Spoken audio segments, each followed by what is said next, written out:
Hey, what's going on? Welcome to the Doug.Show Live. This is a fun one. I invited my friend Ron Stefanski, and we used to chat all the time. We're in a little bit of a mastermind group for a bit. We actually met in person at least once, but we haven't caught up very much lately. And we're gonna dig deep. We're gonna talk about pivoting from authority sites to YouTube and social media, which is what Ron has done. And we're also going to talk about how Ron forecasted a lot of the fall of niche and authority sites probably about 18 months ago, maybe a little bit more. And we'll just kind of talk about the past a little bit and the future. So Ron, how's it going today? It's going good, Doug. Always a pleasure. Glad to be here. So for the people that don't know you, can you give a little bit of an intro about what you do now and maybe a little bit of your path? You could make it kind of quick and I'll pry a little bit. But yeah, what's your Okay. story? Yeah, so most people know me from 1 Hour Professor, which is my site, which I still have, onehourprofessor.com. That's where most people know me. Basically, I built up a portfolio of websites, built and sold a bunch of different websites, yada, yada. As we all know, Google has just absolutely laid the hammer on everything and kind of adjusted quite a few things. So as of late, my wife and I have been doing some YouTube stuff, kind of a renaissance man, do a lot of different things. I don't know that there's just even one thing that we're focused on. Well, right now I'm focused mostly on YouTube, but I've done a ton of different things. I've gone offline businesses now. I've done some of that stuff online, et cetera. So there's a lot to unpack in terms of what I'm doing. Okay. Yeah, and I didn't even realize some of the offline stuff, but we can get into that as well. How long have you been working online? Oh, I think I started in like 2000, I want to say 2012, 2011, maybe even 2010, something like that. I don't remember. Somewhere around there for so quite some time. Long enough for you to have a hard time remembering, and you're getting older. Yes. Yes. Yeah, that doesn't help either. Yeah. All right. Well, one of the reasons I wanted to bring you on is because there are a lot of people in our space that are either pivoting or they're trying to figure out what to do. The other thing that is always a constant, like forget the internet, but even before that, people were looking for side hustles. People want to work for themselves. It turns out some people like you and I, like we don't have the skills to do really well. I'm speaking for you, Ron, but we don't have the skills to work in a big corporation and be really effective. And that makes us end up in this entrepreneurship space, which actually fits us really well. But we often face these decision points where like external market factors or a shift in like where money is going as far as ad revenue or affiliate revenue, it forces our hand and we have to figure out what the fuck do we do. Yep. So when AI was getting better, I would say about 2 years ago, year and a half, we started changing what we were doing because we were building content websites for many years. And I was slowly kind of getting out of the space because it was more competitive. I was just exiting my positions. Basically, I was moving away so I had less dependency from Google traffic because it was harder, more competitive, and it looked like they were lying to us. It turns out they were fucking lying to us. Yep. We got that confirmed with a Google leak about a few weeks ago at this point. So Ron, I remember we had a call and you were just like, I think some big things are coming and I don't think this business model is going to work moving forward. Can you talk about what you saw and what you did after that? Pretty wide open, but I'm going to turn over the floor to you here, Ron.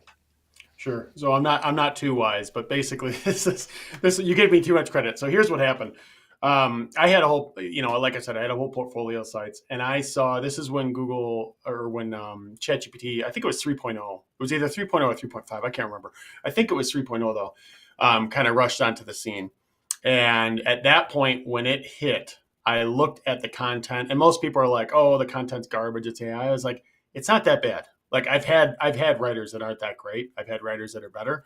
It wasn't that bad, and it was enough to where I was like, "Ooh, that's not good."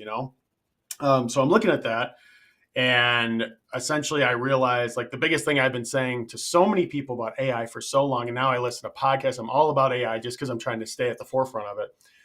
It's exponential. Okay. So what we see today is absolute garbage in 2 months. Like it really is. It's actually insane how quick this stuff is evolving. So when ChatGPT, again, I don't know if it was 3.0, 3.5, one of those. I don't remember which one it was. When it hit the scene and kind of got big in the industry and people were all talking about it, it was the oh shit moment. I saw that and I was like, because I was just like, okay, well, Google's going to try to basically compete with this and figure out something. And now we're seeing that they're putting the AI, above the SERPs. They're going to have to do something here because ChatGPT would just eat their lunch. It wasn't going to work. So I saw that. I looked at the sites that I had. Some of them, better than others, and some are more difficult for AI to do than others. But basically, looking at it, I thought this is the end of this business model as we know it, because even though the content isn't great right now that ChatGPT can create, in 2-3 years, maybe it's going to be way better than what we could do. And then it's just a numbers game. It's just how many pieces can we publish, right? So at that point, I got super nervous, and I, as you did, exited most of my positions, almost all of them. In fact, I really have like I have probably like 4 or 5 websites left, but I have 2 that I'm like somewhat interested in still, right? So I pretty much exited all my positions, right? And then we saw, which I didn't call. So I expected it would be AI. I didn't think it would be Google completely, just absolutely self-destructing, in my opinion, in the way that they've handled this. I think it's been awful. Sorry, this mic is moving on me here, Doug. Let me do that. It's been absolutely awful the way that they've been doing it. So I didn't think that would happen, but I did think that AI was going to come along and basically crush the whole business model. So that's why I essentially sold out at that time, was because I just saw it and I knew it wasn't great then, but I knew it would be great in 6 months to a year. So. Okay. And I remember I was like, I think it'll be slower to happen. And, when we're thinking about it right now, we're like, oh, it was over the span of 18 months. But when we zoom out and I would say in a year or 2, or even let's say like further out, like 5 years, it will seem like all this happened like right at once and then everything shifted. Yep. But I didn't think that it would shift as quickly as what we talked about or what you predicted. And for me, like I said, I was exiting. I was just going through the normal course of what I would be doing. But as I started a new site most recently in like 2020, which is obviously a little while back, all the normal things that we did, it wasn't working as well. Like certain things would kind of work, and then a new algorithm update would kind of shake things up. And I was like, you know what? This is some of the best work that I have been doing, but it's not working as well. So obviously something was changing. It coincided with like, for me personally, like my interest was shifting to more content production like this, and more like overall communication versus like starting a niche website, hiring writers. I've never published at scale any AI written content because I was like, this will have a short shelf life, like regardless. Now, did you get into any AI content production? Are you doing anything like that now as far as the written word? Yeah, so I test. So at first, I was really, really hesitant to do anything with it, just because even when Google said, "Yeah, it's okay," because I haven't believed anything Google has said for a good 3 or 4 years now. I've been burnt. When you've been around long enough, you're very skeptical to anything that they announce publicly. You're very skeptical because they say one thing and then it goes the other way. Like you just know that. So I was really skeptical to really do any of it. I decided to try it. I built out some pretty awesome prompts and templates, etc. I was doing review content versus this software versus this software, some roundup stuff, some pretty good stuff that I think ended up pretty well.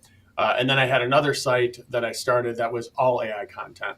So both those sites since then, they were actually doing incredibly well for quite some time. They're growing, both of them, especially the one that was all AI content. And I tried to do like human edited AI content, and then they're just dead basically right now. Although I heard recently that people are talking about the algorithm is adjusting things and maybe some bumps. I haven't even looked at analytics today, but I just don't even care because I'm so tired of the black box. That's what I'm really tired of with the business model, is that I feel like Google's just screwed up a lot and you never know what to do anymore. So yeah, at this point, I don't do anything at all. I've essentially just abandoned them for, I want to say it's been like 3 or 4 months. I do absolutely nothing. I don't even pay attention to them. They still make me some money, which is nice, but that's about it. I was chatting with Ricky Kessler from Income School earlier today for an interview that'll be coming out in a few weeks, so people can keep your eyes and ears open for that. But basically, like both he and I, and it sounds like you, it's like we were skeptical of some of the information Google was saying anyway, because it didn't actually line up with our experiences or logic of what they would be trying to do. But at this point, it's like even if Google adjusted things and they were like, hey, traffic's back, it's just like it was. I know people like you and I, we're not going to trust that. Like we have No. no confidence that there's not going to be volatility and they'll pull the rug out from under no matter what. Any comments on that? No real question. This could be a clip for you. So I am actually disgusted in the way that Google has treated the publishers, not because the publishers created Google. That's not what we did. But we supported Google in their mission to serve the best content by creating the best content and spending hundreds, if not thousands of hours, some people, building businesses off of it. And then they literally, and I know because I own their stock, they're literally trying to squeeze every dime out of any revenue that they can. And they have thrown all publishers under the bus. Well, not all. The really big sites are okay for now. They've thrown most publishers under the bus. But the thing about that is that, as you just mentioned, even if they come back and say, hey, traffic's back, I don't care. The thing is, they had the trust and everything with the publishers. They don't have that anymore. They have. So what I find funny here, because I pay a bunch of attention to the stock, et cetera, I think that they're banking on using Reddit to get user-generated content and bringing that in, and using other user-generated content sites to bring in answers. There's going to be a point where they really don't have much, and they're going to have to source that data. And there's not going to be a lot of great data out there anymore with hundreds of thousands of websites to scrape. They're not going to be able to do it as well because there's not going to be as much content. So I think it's actually going to blow up in a really big way. Another prediction, if you will, give it like 5 to 7 years, and Google's going to be in a lot of trouble because they're not going to have much sources for data, because so many people like me, like you, that supported Google, they turned their back, and now we've turned our back. And just to be clear, I should say this. Some people talk about websites aren't dead, authority sites aren't dead. I actually agree with that if you want to get into the situation where you're focused on Facebook, Pinterest, and all these other traffic sources. It is still possible. It's not like it's impossible. I have zero interest in that, because I remember when Pinterest changed their algorithm. I remember when Facebook changed their algorithm. I'm so tired of being beholden to just one algorithm, one business model. They change it and you lose 70, 80% revenue overnight. It's sad that that's where we're at, but that's just the business that we're in. So yeah, diversify. I've always said diversify. So. And we'll talk about what you shifted over to. And one thing I'll point out, as you mentioned, like websites aren't dead necessarily, but you kind of have to like build a brand.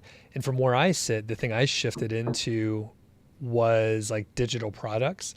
And one plug, I have a free guide as we have our lead magnets and such. So we have create your 6-figure funnel with digital products. It's just an example. I've been able to do that.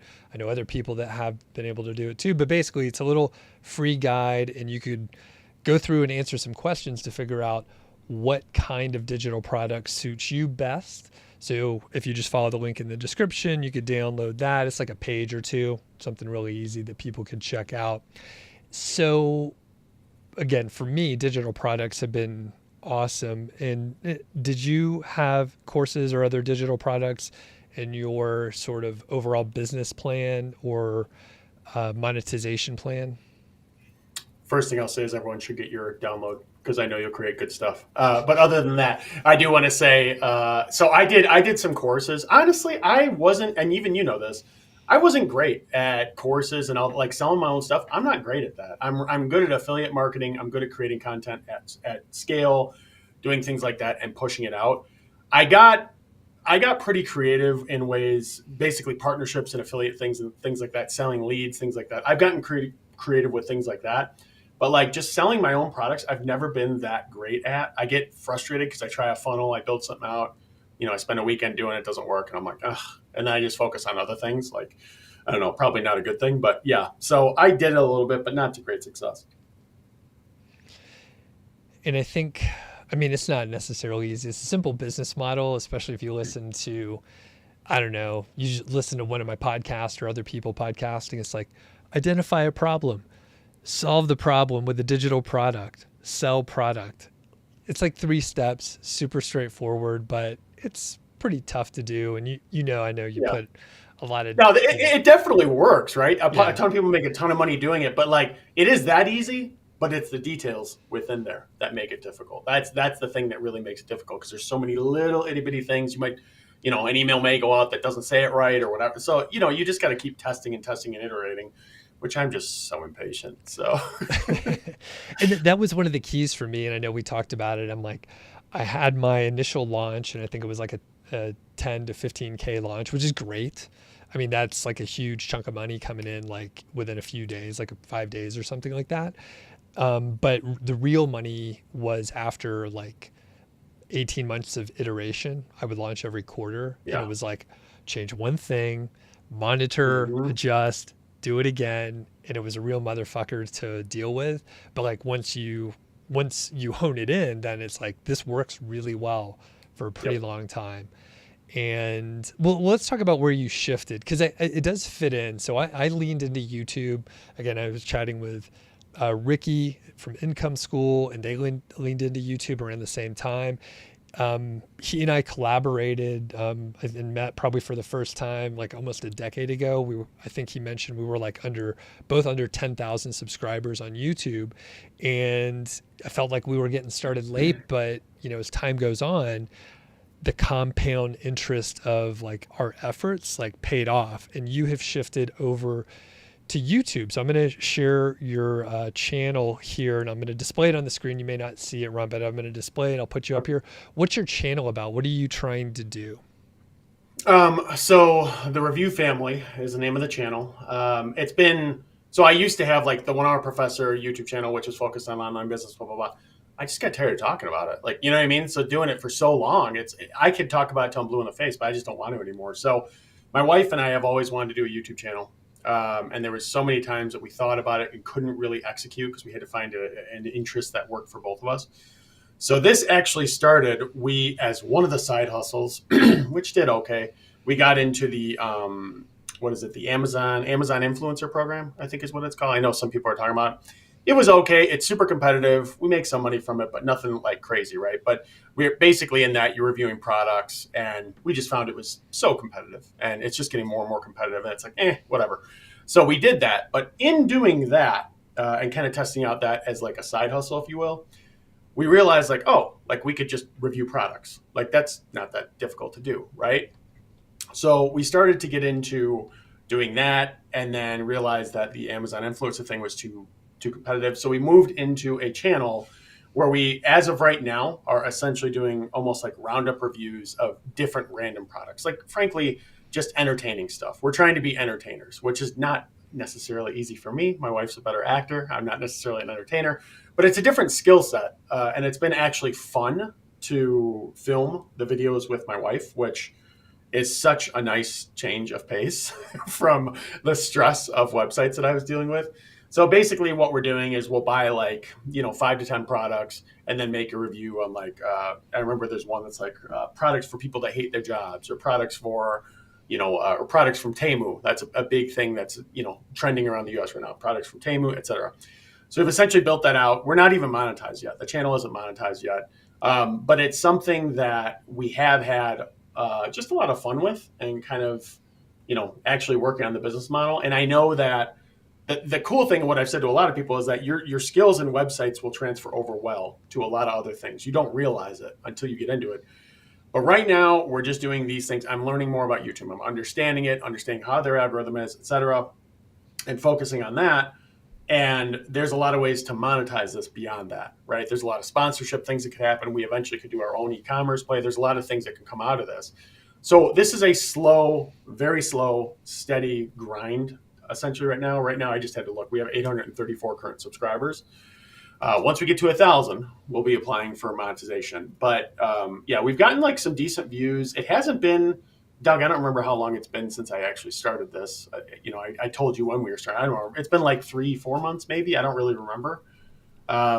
I think Sounds it was right. around the beginning of the year. Yeah, like around the beginning of the year. So it's been a slow and steady thing. We were doing 2 videos a week. Now we're doing 1 video a week because my wife is very, very pregnant. She's a month and a half away from having our big boy.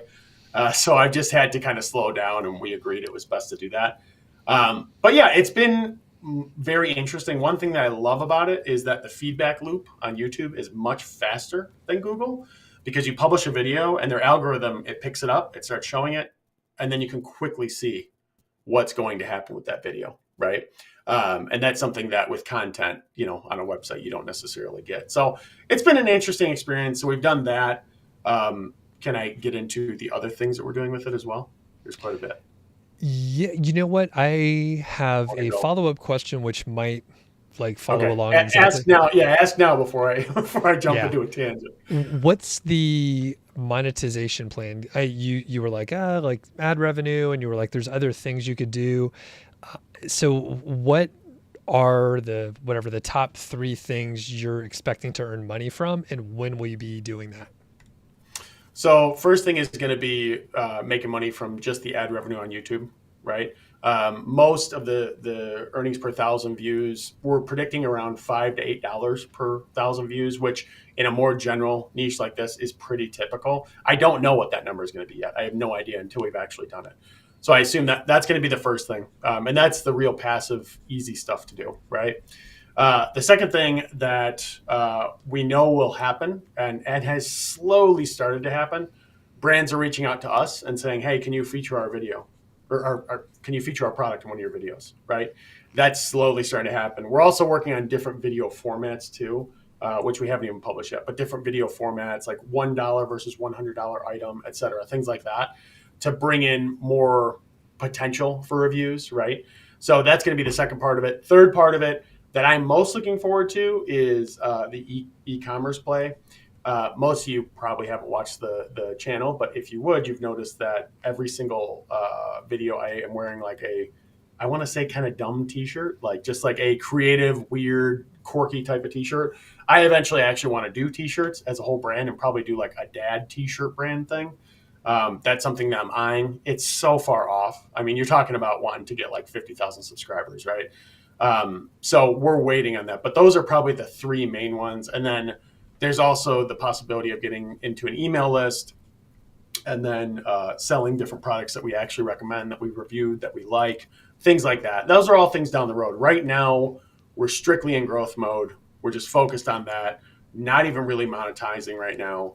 And each video costs, give or take, around $200 to fully produce. That's kind of where we're at. $200. Okay. And when do you think you'll start getting, let's say, the just ad revenue, which sounds like the lowest barrier to entry? Yeah, so we're at 834 subscribers. Basically, for YouTube, you need 1,000 subscribers, and I don't remember how many hours of watch time. I don't remember what that number is, like 2,000 or something like that. We already have the watch time. We just need to get 1,000 subscribers.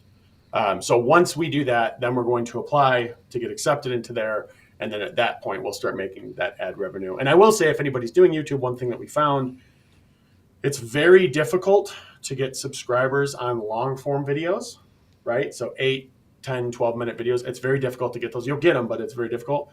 Short form, which is just the shorts that we're all familiar with, it's very easy. The problem is that their algorithm, I've learned this, the shorts, if they subscribe for shorts, they're only going to see more shorts. If they subscribe for long form, they're only going to see more long form. So you have to be really careful not to publish too much shorts, because then it can hurt your overall, engagement for the channel. You could have 10,000 subscribers and barely get any views, and that's why, because you get all your subscribers from shorts. Very weird. Maybe YouTube will fix that. I don't know, but I have noticed that as well. So yeah, that's one of the things I picked up on as I've been kind of diving into it. Okay. So you were going to go into a different direction, so you want to launch into that? Yeah. So okay, so that's the main thing that we're doing right now, and like my wife and I are very focused on that. And for those that don't know, my wife was really big in Brazil, millions of subscribers on YouTube. She really knows this YouTube stuff. She's the creative side, I'm the more analytical side. Perfect match for us. So beyond that, I'll just name off all the things that we've been trying and doing, and then you can kind of riff on whatever you want. So I started to do basically property flips essentially right now. We've been doing property flips. I'm in the Las Vegas area, so we've been doing some of that. My neighbor is a general contractor, so that's actually been like pretty much super hands off. It's actually been pretty easy for me to do because I'm just basically coming in with the money and some of the numbers behind it, and he's doing most of the work. So we're doing some of that. We've done 2 of them so far. They've gone swimmingly well because I don't have to do much. I just have a guy that does pretty much all. So that's been like super passive and kind of easy, and we've made some money there. In addition to that, so we're doing our main YouTube channel. I'm doing Faceless YouTube channels. I'm testing the model. It is so early on that I have no idea how it's going to pan out. It's just so early on. Like I really don't even know. But that's something that I'm starting to get into. We did the Amazon influencer thing. Like I said, it was decent for a little while, doing okay. And then it just got so competitive that it's like, eh. So we've definitely kind of, scaled back from that. Trying to think of what else. I still make money from the websites. My wife has been doing, in her Portuguese followers, she's been doing Instagram and things like that. She's starting to make a little bit of money there as well. She still has, I don't even know, like almost 1 million followers between all those. So yeah, and then I'm also still teaching on the side as well. That's the other thing that I'm still doing. I've been doing that for years, and I'm teaching courses on the side. So. Okay, we could definitely unpack each of those. So with the Amazon influencer program, everyone was really excited. There were several folks in our circles that were like, oh yeah, like get started with it.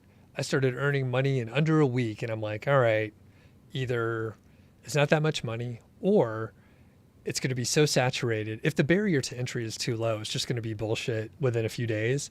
So are you saying, even though you're an experienced creator, your wife's an experienced creator, you guys were like, hey, this is not worth our time right now, basically?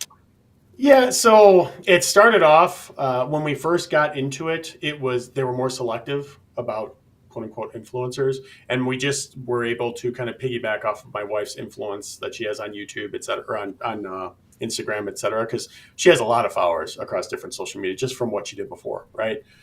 So we were able to piggyback off that, got accepted, and then just basically created a ton of videos. It went relatively well at the time, but it was kind of just this weird side hustle thing that we were kind of doing a little bit. My wife started with it. I jumped in, did some of it. And then what's happened over time is that now it's very easy for anybody to get in. And because of that, it's very easy for people to create videos, right? Because you don't even, like, we weren't even showing our faces on camera when we were doing it, right? Like that's all it was. It was just talking about the product. So that, like I said, in the beginning was going kind of well. And then it was like the situation where we saw, because we're in a Facebook group of people who do it, and it's got like tens of thousands of people. So you could just see how many people are flooding in and talking about it and this, that, and the other. And then it's just like, ooh, like that's not really much of a rock to stand on. So it's kind of been one of those things that like, it still makes some money. My wife and I still do a little bit here and there. What I will say is, and I am not a tax professional, but I do want to mention, it's pretty much a tax advantage thing because some of the products that you buy, what we have been doing after consulting with our accountant, do that yourself, is some of them we've been able to write off as well and also have been able to kind of keep, which is, an interesting thing with that. So we've been able to do that as well. So there's some tax advantages there, but yeah, so it just got really competitive and they're just letting anybody in is essentially the problem with it. And with that, the flood of videos. And the other thing is, it's worse than Google. There's no insight into how anything is ranked. I mean, it's really, really a black box. Like you don't know anything. So it's kind of like, things will go up for a little bit, down. It's, it hasn't been terrible, but it's not something I'd really jump into now because it's just so competitive and there's so many people. So. Got it. That makes total sense. And when I was first hearing about it, say 2 years ago, I think you probably could have made some good headway, but once something is saturated, and just like Google, Amazon has proved to not be a great partner with the folks that they work with to create content, because once they have the content they need, they're going to readjust the program and all, the normal issues you have when you don't control like your own digital products that you're selling. So one other thing before we hop back to the real estate. So you mentioned the Faceless YouTube channels, and funny enough, Ricky and I from Income School talked about it. And again, that interview will come out. So folks, if you're interested in hearing that conversation, make sure you're subscribed. But I was like, for the Faceless YouTube channel, is it just people that are lazy? But the thing is, I know you're not lazy, Ron. So like, is it just like, what's the play on that? Like, why do a Faceless YouTube channel? I'm all about create a personal brand. Then I could just do whatever I want. But if you have a Faceless channel, I mean, how are you monetizing that? You just have to get a fuckload of views. Like, is that the play? Like, why even waste your time on this? Yeah, so it's interesting. So I originally approached it in that same way, like, oh, you could just get a ton of views and then like display ad revenue. So I've started, and if anybody goes to my X, Twitter, whatever profile, you'll see pretty much everyone I follow is in this YouTube, Faceless YouTube space. And I did that because whenever I'm trying to learn an industry, that's all I do. I just go in there and you get this unbelievable feed that you can kind of curate, look at everything. So yes, like most people think, okay, you just get a ton of views and then you from there will just get money from the ad revenue, right? That's what most people think. But if you're thinking a little bit more strategically and you're good at monetizing, which I've been pretty good about with websites and such, you look at these things and you say, you know what, there's more opportunity here than what we have, right? Like than just the display ad. So for instance, I'm not doing this, but to think of like an example channel. So if you did a Faceless YouTube channel, you could do something like if someone was doing makeup, like different makeup compilations or something. I'm just coming up with something off the top of my head. What you could do is you could actually find an individual who can do virtual makeup, I don't know, coaching or something like that. And then what you could do is you could partner with them. And then, you know, if a session costs $150, you can make $75 every time. Not a crazy amount of money, but if you can get a lot of views on your channel and make that the call to action across the whole thing, you have the ad revenue. And then you also are able to add on top of that potential conversion. In addition to that, you can get them into an email list. You can then take the email list and tell them about your favorite makeup products, like things like that can get much deeper into it. The biggest reason, so I'm doing the personal, you know, the review family, the personal YouTube channel, and the Faceless ones. The only reason I'm doing Faceless, to be honest with you, so I had been contemplating it, but I was like, I don't want to distract myself, etc. And my wife turned to me and she said, no, do it, because as you do that, you'll learn more.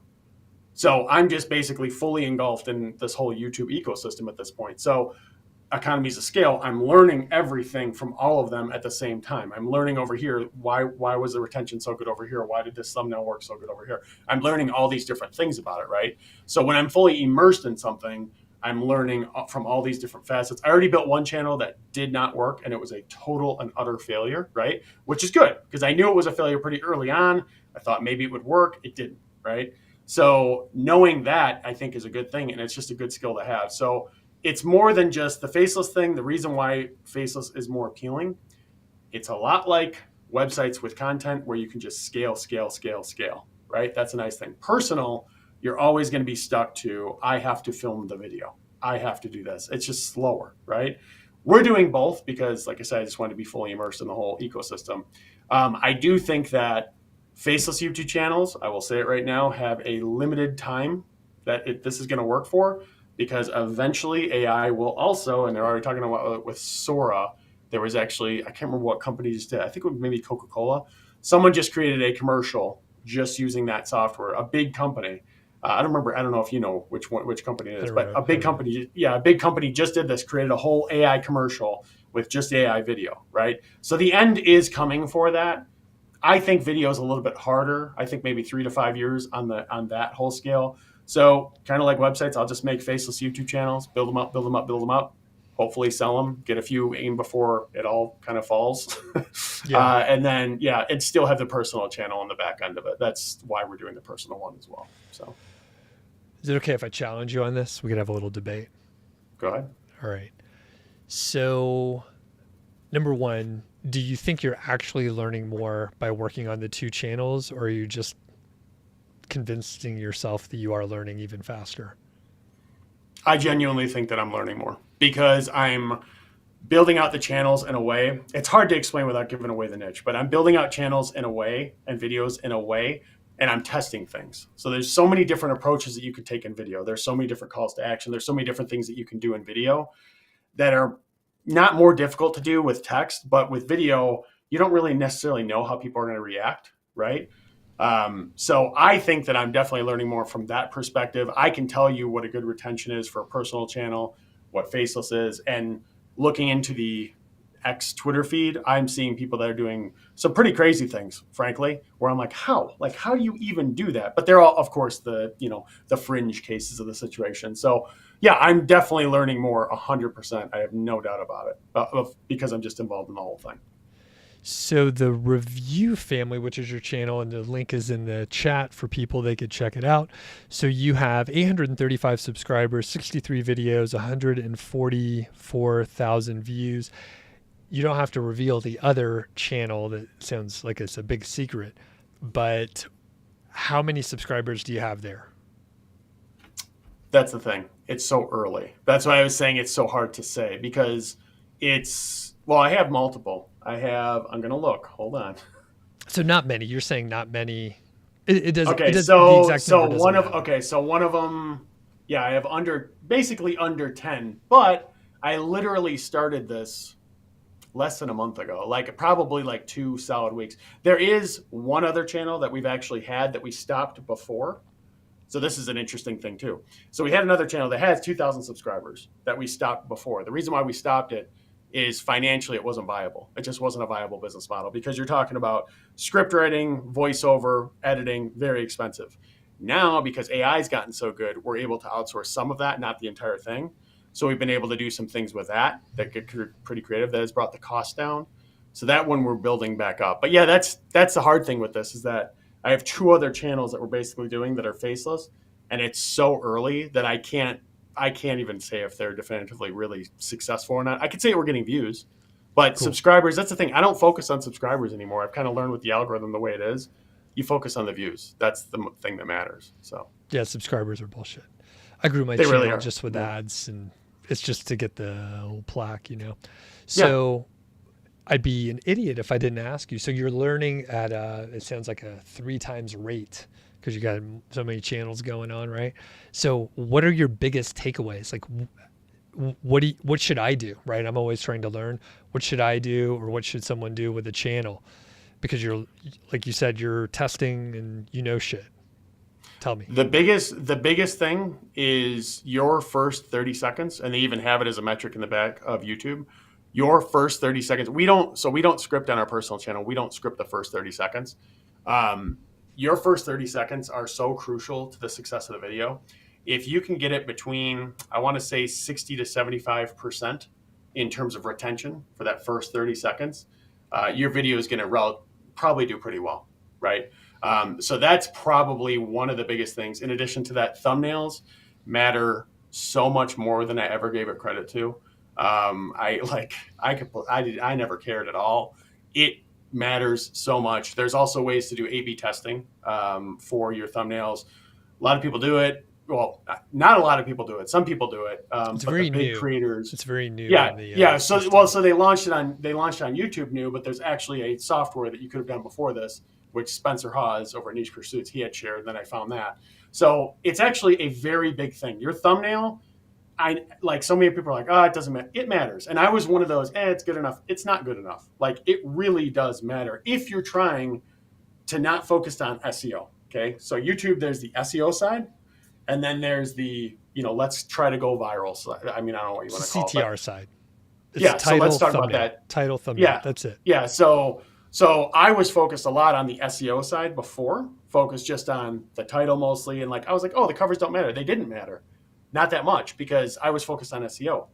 What I'm coming to learn is, in order to really be successful and do well on YouTube, it's not about SEO, which is really contradictory to how I built websites. It's more about, let's get the click-through rate.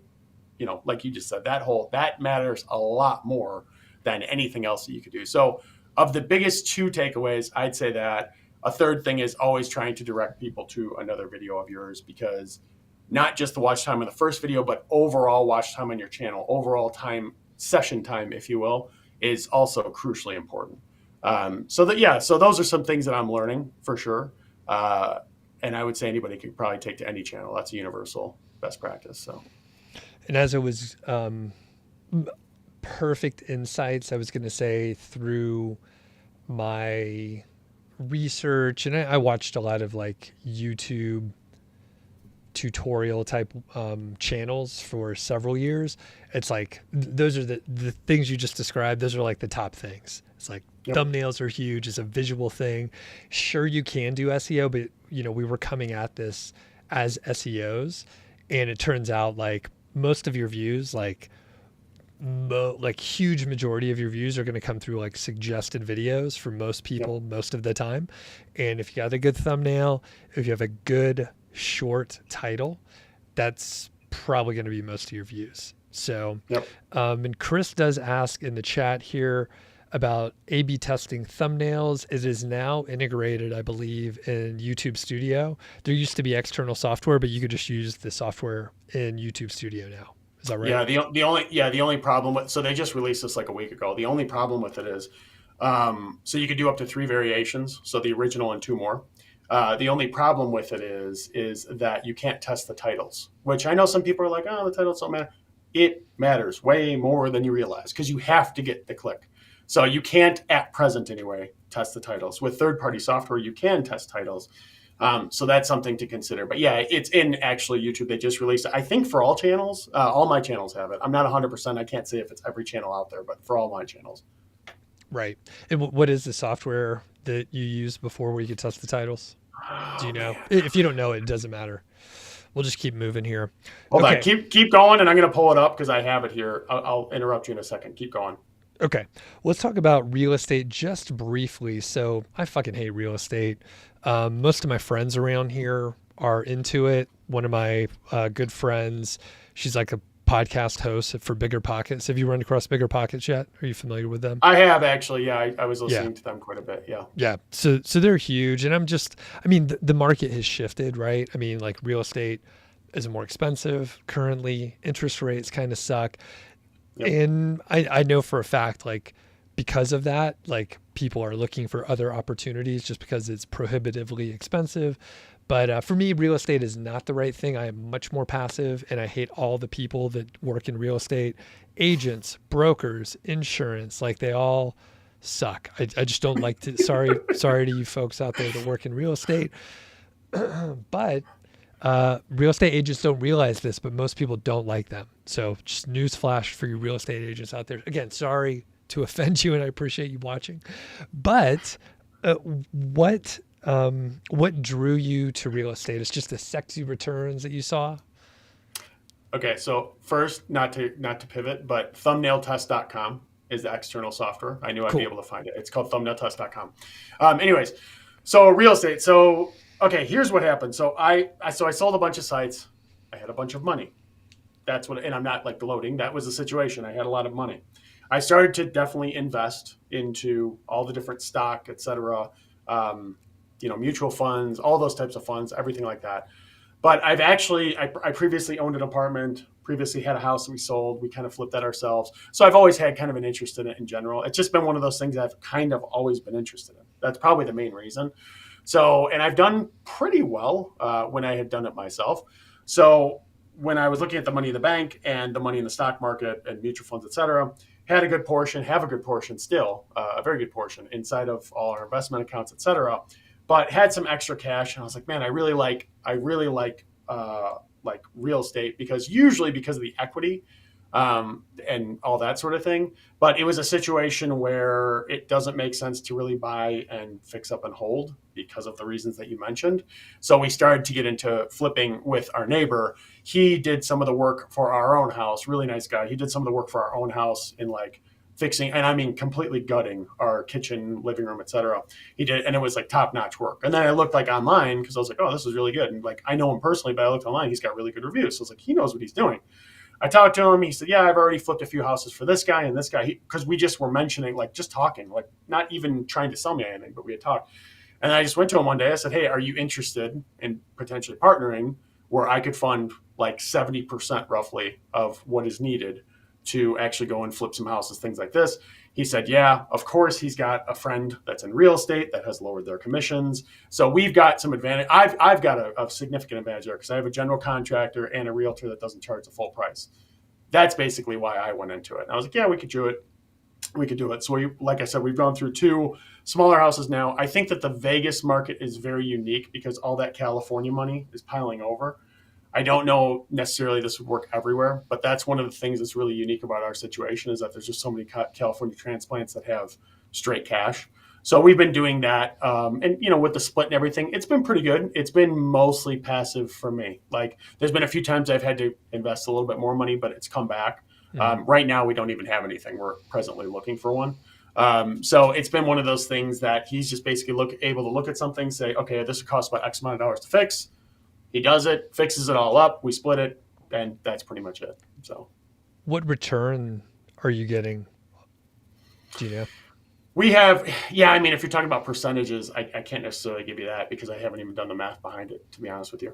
But in two flips, 42,000 is what we made together, and then basically split that. So about 24. So nothing crazy. These have been small houses. I'm starting kind of lower risk, etc. If I can. Gotcha. So that's profit that you made? Yeah. So basically half of 42. So 21,000 roughly. 21. How much did you put in? In the first one, 31, I think it was. And in the second one, that was a smaller one. I think it was 26. Okay. We'll do some quick math. So that's 57. So you made 20, total you made 42,000 on 57,000. Yeah, but he also is investing. I'm doing 70%. I'm doing 7%, 70% of the funding of the purchase cost. So whatever, add 30% to that, if that makes sense. He's doing 30% investment. I'm doing 70% investment. Okay. Does that make sense? Yep. The number 31, we'll figure it out later. People are like, come on, guys. So the point, I'm curious because like you're flipping it, you're adding value. So you're in a great position where you could like fund it. Everybody wins. Everybody takes some profit. But one of the things, so we owned a house in Bozeman and we moved from there in 2019. We had the option to keep it and I could have like rented it out. And it turned out like the market has really blown up all over the country. Bozeman really went up in value. So I think we bought it for a little over 200,000. And then after we moved, like a year after we moved, I think it was like houses that size, like it was valued on Zillow for like 450 or something like that. So obviously like, you can't predict like what's going on. However, one of my friends did mention, obviously there's a headache of like renting it out across multiple states. So that's an issue, a little bit of an issue. You got to get a property manager, a couple other things. But the other thing is instead of, right, the opportunity cost, instead of keeping our money in real estate, which on paper we're like, oh crap, we could have like doubled our money and blah, blah, blah. The stock market has gone up quite a lot over the past 5 years anyway. Oh, yeah. So when you actually look at the opportunity cost, it's like, actually, we got rid of this thing that would have been a lot of work and we actually got pretty awesome returns over the 5 years. So I was just like, oh, I wonder how it looks when you compare, like if you would have invested 57,000 in the market over the last few years versus investing it in real estate. It sounds like you guys did awesome because of my guy. That's it. So I have a really unfair advantage because of the general contractor and again the realtor that doesn't charge full fees. I have a very distinct advantage, and I saw that we haven't gone into anything too heavy yet, right? Like we're doing the investments in that. It's smaller properties, things like that. I'm basically testing out the waters. Maybe I'll do more in the future. Maybe I'll get bigger. Maybe he'll get really busy. I don't know, but it's something that we're doing. It's gone definitely well so far. But I'm super picky about any of the properties. And, with him, I'm like, let's get an itemized list of every single thing. And then we still account for, the overage, which is like basically a guarantee. So it's gone well so far. We're 2 properties in. Do I think I would do this full time? No, because it is nerve wracking. it is definitely nerve wracking. And yeah, the stock market, like my own stock portfolio has done really well as well. But it's just, I've always lived a life of diversification. Like I'm always nervous. Like, what if the stock market goes down 20%? I'm always like that. I've just been built that way. So like, it's just another thing that I'm kind of testing out, I guess you could say. But no long-term rentals at the moment. I'd love to get into that. But like, especially in this market, that's difficult to do because you're competing against casinos. And there's not like a ton of, I mean, there's colleges and stuff, but it's not a great market for that type of thing here, frankly. So yeah, so it's gone well so far, but I credit the guy across the street for most of that because he's really good at what he does. So. And two quick notes. The stock market 100% will drop by 20%. It does it every few years. So, yep. No one freak out. It just drops. No. It's like if you go look at the charts, it does. Like I think it's every 5 years or something. It'll drop. That's why my favorite saying, time in the market is better than timing the market. It's one of my favorite sayings. So yeah. Dollar cost averaging, big thing on that. It's a good one. And I had some other point that was relevant, but I can't remember what it was. So let's talk a little bit more about your channel because we were talking about pivoting as the main topic. It's called the Review Family, and people can check it out. There's a link in the chat currently, but you are going for sort of a longer play. And I wonder, what would you recommend if someone was like, hey, I want to start a channel. I'm not in a super hurry, but I sure would like to earn money a little faster. How would you advise them to either structure the channel, structure monetization? I'm not saying you should do this or anything, but if someone was like, hey, I want to start earning money within like a year or so, like, what would you tell them to do? How would you advise them? Yeah, so I think the biggest thing, so ours is definitely a long-term. We found a niche that doesn't have a ton of competitors. And I think that's obviously a big thing. But if somebody was looking to get into it now, like tomorrow, or even, a couple weeks or whatever, a month, I would say probably the biggest thing is don't go at it with, hey, we're going to make money from ads on YouTube. Yes, you will, but don't focus on that. That's really not the best way to make money on YouTube at all. It's the most passive way, and it's a great thing. And if you have a channel that can get pretty big, like our personal channel could potentially get to, it's nowhere near that now. I think that's something to definitely consider. But before you even get into a YouTube channel like us, I said, okay, well, we have to have at least 3 monetization strategies before we even think about launching this thing. What are those going to be? And you asked me what the top 3 are, which is funny. That's like a requirement. You don't have to, and I've seen, again, because I follow a ton of people in the space, you don't have to have a huge YouTube channel. You could have 5,000 people, and if you have good videos that connect with the viewer, et cetera, you could sell a course for $200-$300. You can make decent money off of that, right? You don't have to, like you just said, the subscribers don't matter as much as people think. You have to get them to get monetized. You have to get them to, show people that you actually matter as a channel. But the way that YouTube is designed now is it's just showing videos and it's showing retention. So the more you keep people on your videos, the more retention there is, the better it's going to be, right? So basically, anybody that's looking to start, I wouldn't focus on the income from the passive income display ads. I'd say think of an offer or an affiliate deal or something that you can tie to your channel right off the cuff. Produce 3-4 videos, launch with 3 or 4 videos so that people can binge more than one video. Launch with 3 to 4 videos, and then just get started with that. I'd say that's the biggest thing. So there could be a niche on anything in YouTube. It's the second biggest search engine. A lot of times the YouTube videos are actually embedded into the SERP, the Google SERP, or they were. Who knows what the hell Google's going to do tomorrow. But anyway, they have been. So consider that too. So you don't have to have, don't think I've got to get tens of millions of views. That's not right. You can have a small but mighty community that can actually fund quite a bit of things just with, your own product or a good affiliate offer. So focus on that more than just, I'll make ad revenue. Don't focus on that as a monetization strategy. It'll happen, but don't focus on it. It seems like things were a lot easier when you and I got started a decade plus ago, right?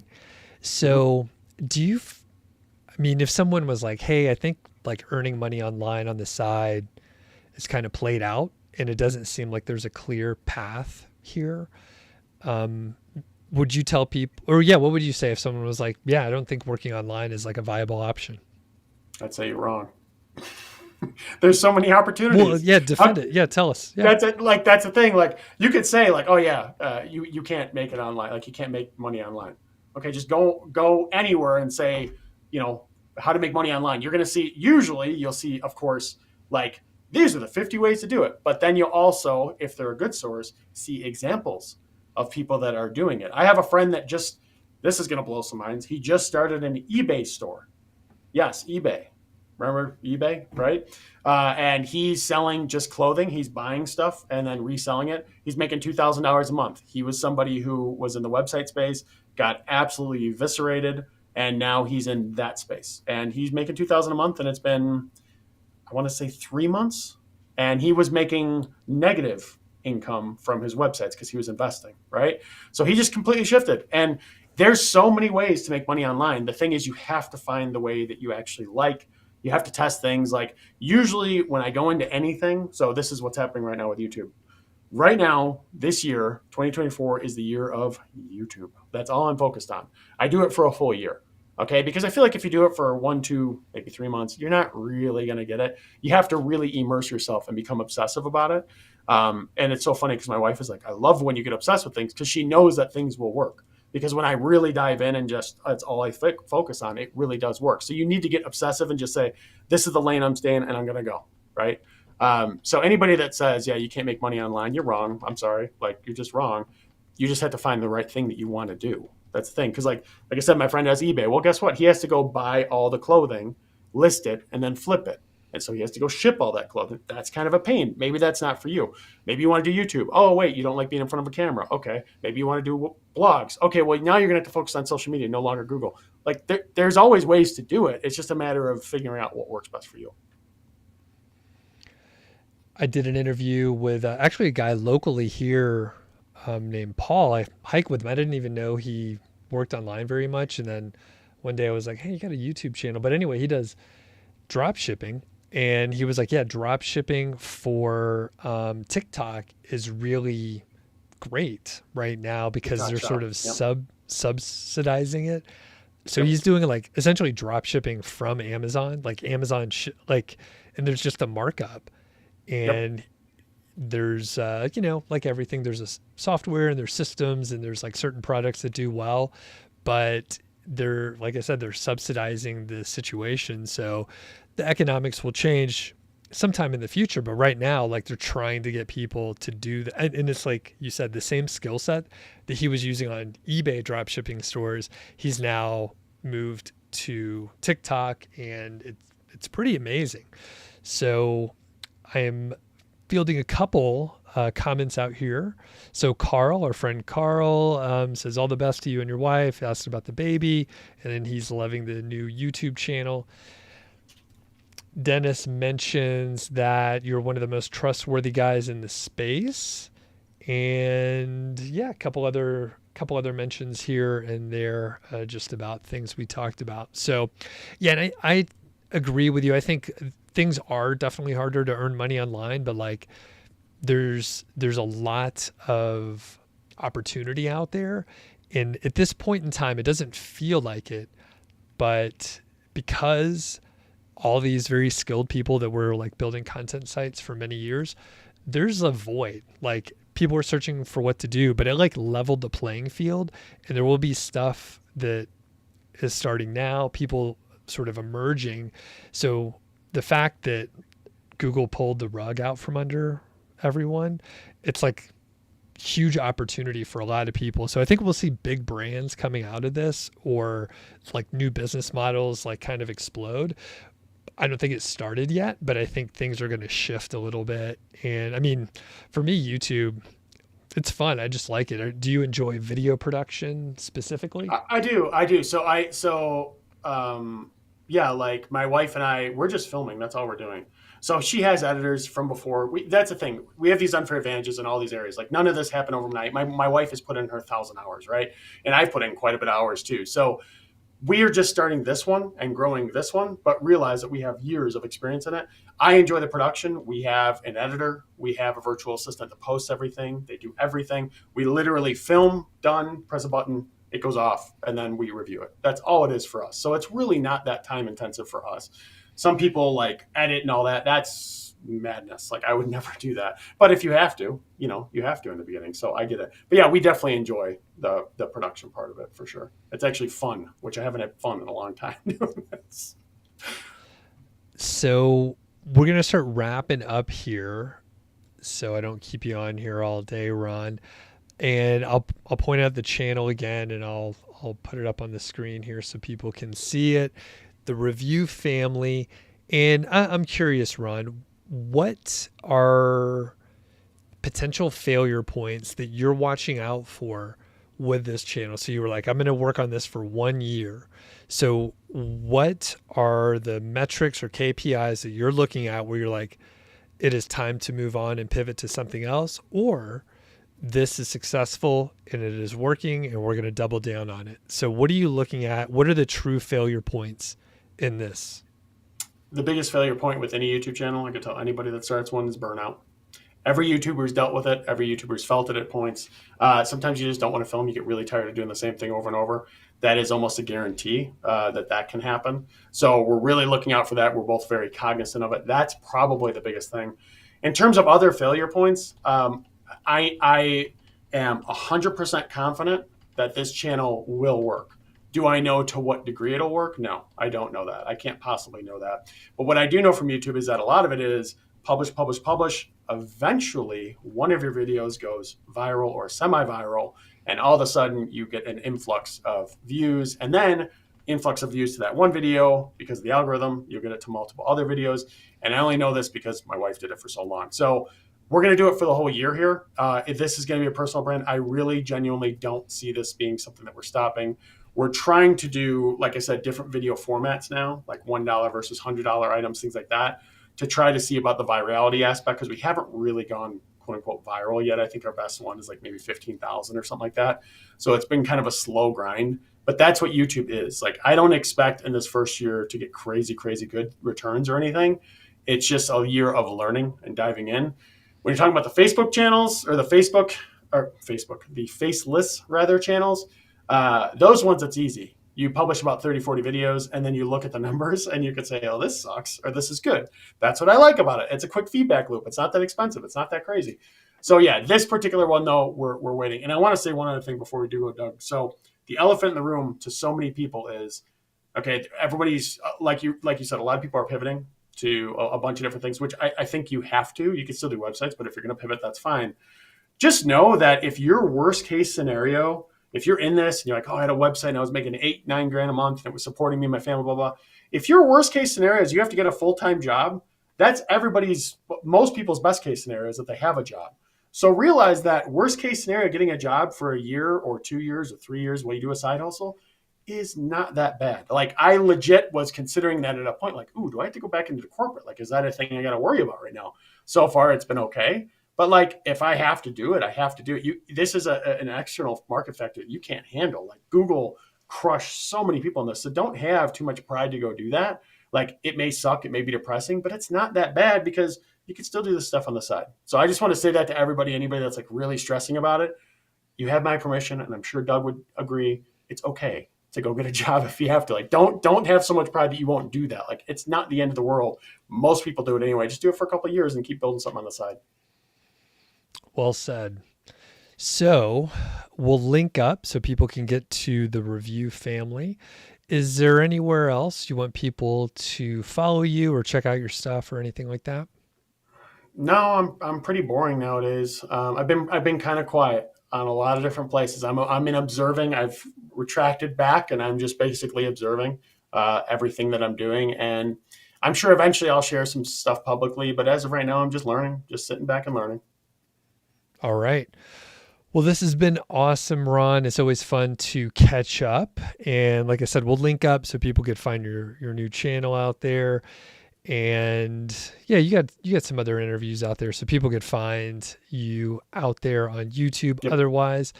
And yeah, thanks a lot. We'll catch up sometime soon, and people should check out the all the links and other show notes in the description here. And by the way, I am looking for sponsors for these live streams. I like to do them, but I tend to be lazy. And if I don't have a reason to do it, like a sponsor, then sometimes I don't do them. So I am looking for that. You can shoot me an email. I think feedback@Doug.Show is probably the best one, and I can send you information about the sponsorship.